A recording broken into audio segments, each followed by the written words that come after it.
Hello, peace, and happy Wednesday. God has put on my heart to try something different. I've been making videos and I've been calling names, and I don't mean calling people names, I mean calling their name out. So I'm going to try something new. Everyone seems to be wanting entertainment. They want to be entertained. And I feel that when I'm sharing all of this, I'm giving names and details. I think that a lot of people that are close to me, it's making them uncomfortable. So I'm going to call it a new series. I'm going to share everything except there'll be no names. I'm not going to name anyone specifically. I may give some nicknames. I'm going to share stories with humor, even though there is really no humor to parental alienation. But I want to try to make this light and fun and not person specific. That way, those of you will possibly want to forward it on because I'm not talking about a specific person, even though those of you that are close to me know that I am.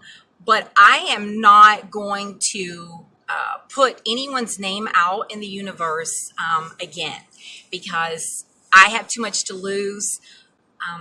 God has put some things on my heart that I feel that are going to happen, and what God is going to do is put me in a position to where I don't need anyone being able to dig something up and say, oh, blah, blah, blah. So let's just move forward, shall we? Okay.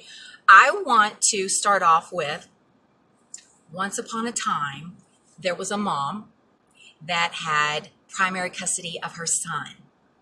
And the dad had custody, but it was not primary. The mom had exclusive rights to dictate where the son lived and the medical with the son, where the son went to school. We could just go on and on. Okay, so fast forward. If you could imagine a mom going from having her son basically all the time, except for every other weekend, and then sometimes one night during the week, if that dad wasn't busy. No, that's not a jab. It's reality. Again, no names. If you could imagine a mom going from that and then constantly having to deal with her ex, threatening her all the time, threatening to kill her all the time. No names. So we're going to fast forward. Could you imagine going from that to when when her son got in trouble, went to juvie, was released, all of a sudden, this guardian ad litem and court-appointed attorney put this mom on a regime where she just had 3 phone calls a week. And she was told that if she didn't keep the phone calls to 10 minutes, then she would never have FaceTime with her son. Could you imagine how that mom must have felt? Okay, so fast forward. The mom was supposed to have counseling with her child since this child's release from juvie in June of 2016. Counseling didn't start until September of 2016 because the guardian ad litem kept sabotaging things anyway, blah, blah, blah. So fast forward, this mom found a very disturbing picture on her child's Facebook. And it was very alarming.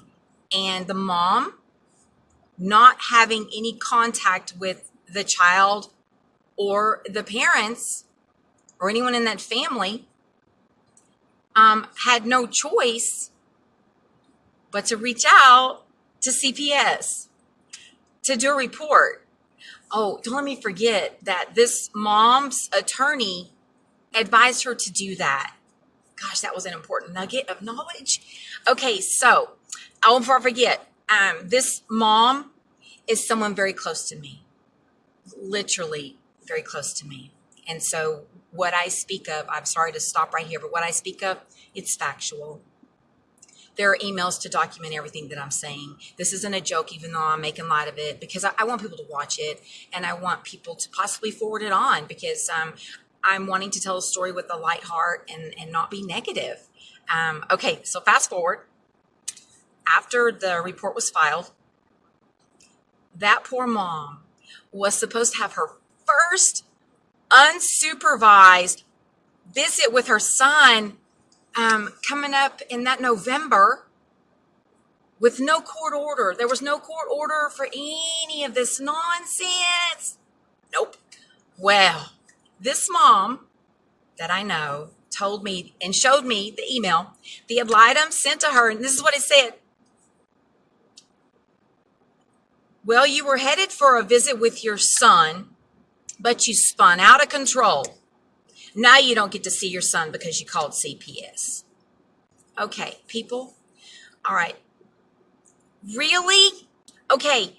If the parent that has temporary custody, there has been no modification for this other parent to have the child.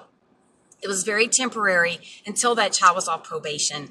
And in fact, the papers state that he was supposed to go back and forth. Oh, let's not dive into that. Let's stay in the shallow end, shall we? Dip your toes in. Just use your toes.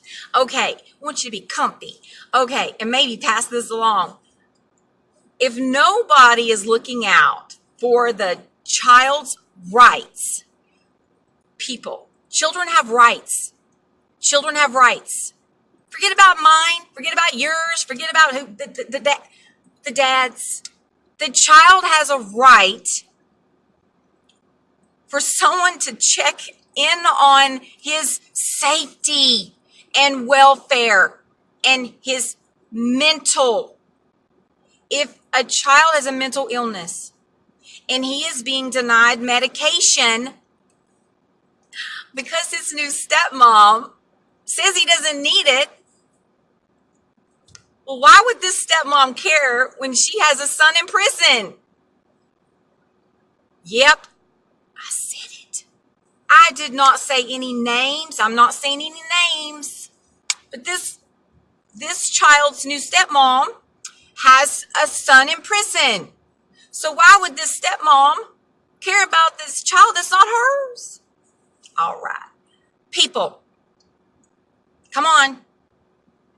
We need to all come together and look out for the child's rights. Those of you that are in this mom's life, you're turning your head and you're on the fence and you're like, maybe you're going, oh, I can't stand her. No wonder she doesn't have her kid. Oh, you know what? Okay, I want to, now this is not going to be a funny analogy, but I thought about this morning. Imagine this. Imagine there's 5 people in the woods and they see this campfire, and the campfire starts to go out of control. And they're all arguing about who's going to get the bucket, who's going to do this, who's going to do that, who's going to do this. Well, and there's arguing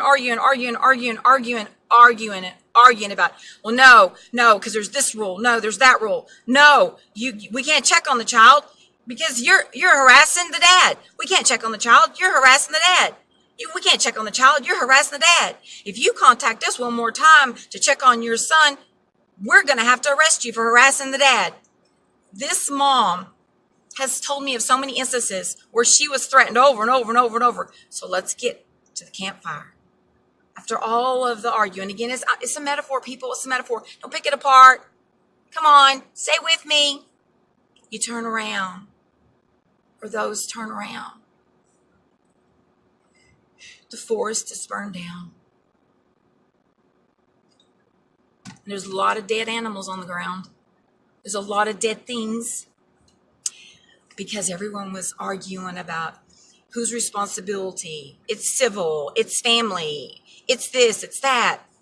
In the meantime, the child is suffering because in this case, this child has told numerous people, including counselors, principal, that he cannot make the bad voices stop.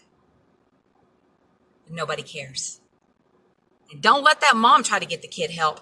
Oh, what? Don't let that child's mom try to get that child help.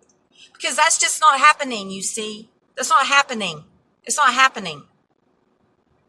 And no one's listening to the child. The child is telling people, telling them audibly, I cannot make the bad voices stop in my head. The child is saying it. Wake up. Get the child help. Somebody start helping these children get their rights. I'm going to stop with that. But there's going to be more to come. Again, there were no names. I don't even think I use any nicknames. No names. There'll be no names. I'm not going to name anyone again. What I'm sharing is truth and factual, and it's from someone very special to me, and there is proof of everything that I will be sharing. Peace, God bless, and have a super day.